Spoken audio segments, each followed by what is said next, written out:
mindfulness da pertsona batek daukan tresna, kapazitatea, momentu bakoitzean egoteko adi, lasai eta juiziorik gabe.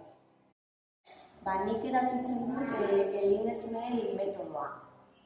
Metodo hau da niretzako mindfulness metodo egotuta. Erabiltzen ditugu jolasak, dinamikak, mediko ariketak, meditazioak, formazaketak, eta irauten du 8 edo 10 zati.